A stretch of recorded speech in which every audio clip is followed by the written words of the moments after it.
கொண்டே வள்ளலார் வருவார். இப்ப நான் தலைவர் வைகோவிடம் கேட்கின்ற கேள்வி இதுதான். நான் என்ன குற்றம் செய்தேன்? உங்கள் மகனுக்காக இதயத்தை கீழே இறக்கி வைத்துவிட்டு உங்களுக்காகவே என்னுடைய வாழ்க்கையை 22 ஆண்டு காலம் என்னுடைய வசந்த காலத்தை அர்ப்பணித்த உங்களுக்கு எனக்காக என் மீது இப்பேற்பட்ட ஒரு அபாண்டமான குற்றச்சாட்டை ஏன் சுமத்தினீர்கள்? இந்த கேள்வி உங்களை எப்பொழுதும் சுட்டுக் கொண்டே இருக்கும். எனவே ஒரு குற்றமும் செய்யாமல் என்னை நீங்கள் துரோகப்படி சுமத்திய காரணத்தினால் நான் தற்காப்பு கலை மாஸ்டர் தெரியும். போன வருஷம் நவம்பர் மாசம் அவருக்கு அதுக்கு முன்னாண்டு பிரான்ஸ் போயிட்டு வந்தார். நான் இந்த ஆண்டு நவம்பர் மாசம் நானும் பிரான்ஸ் போயிட்டு வந்தேன். செப்டம்பர் பிரான்ஸ் போயிட்டு அங்கேயும் நான் ஒரு நாள் பயிற்சியில் பங்கேற்று பிரான்ஸ் நாட்டில் நடந்த உலகத்தமிழ் ஆராய்ச்சி மாநாட்டில் 2 நாள் பேசிவிட்டு ஜெனிவா மனித ஆணையத்தில் சென்று ஈழத்தமிழுக்காக பேசிவிட்டு வந்தேன். எனக்கு மன நிறைவான பணிகள் தற்காப்பு கலை தமிழ்ச்சங்க பணிகள் ஓடிக்கிட்டே இருந்திருக்கும்.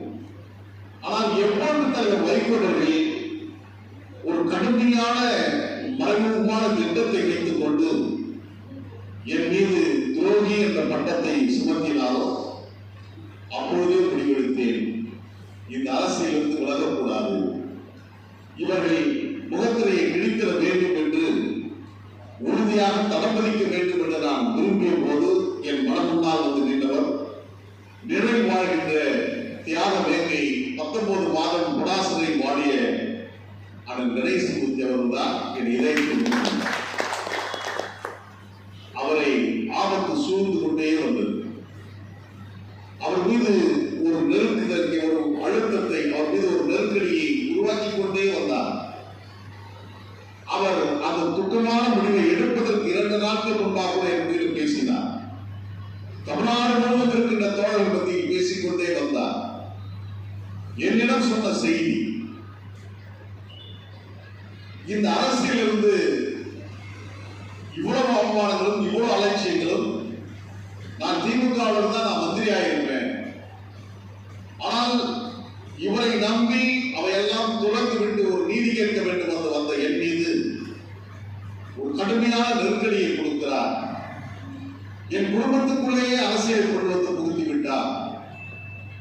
என்னால் நிம்மதியாக இருக்க முடியவில்லை என்று சொன்ன போது நான் அண்ணன் கணேசன் என்று சொன்னா, நீங்க நாடாளுமன்ற உறுப்பினராக இருந்திருக்கீங்க, திராவிட இயக்கத்துடைய சித்தாந்தங்களை விதைக்கின்றவுடன் மாமனிதராக நீங்கள் இருக்கின்ற காரணம் என்றால் உலக நாடு பயணத்துக்கு நீங்க கூட வாங்க நான் கூப்பிட்டேன்.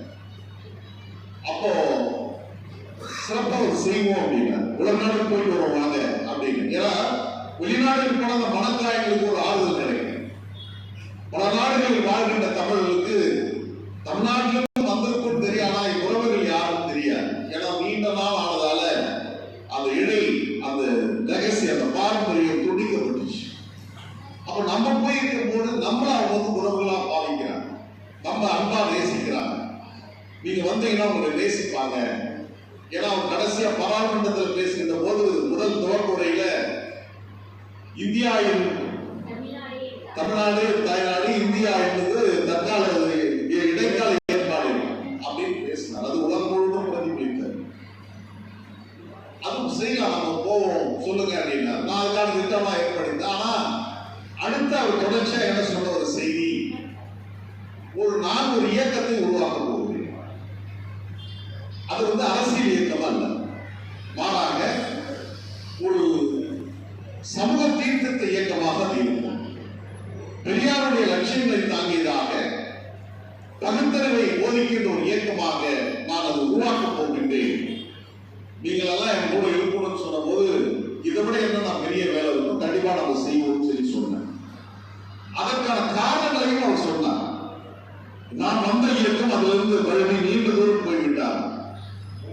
எனவே அங்கு இடம் இல்லை என்கின்ற போது ஒரு அரசியல் கட்சி இல்லாமல் ஒரு இயக்கமாக இதை செய்தால் சிறப்பாக இருக்கும் என்று நான் கருதுகிறேன் என்று சொல்லி என்கிட்ட மட்டும் பல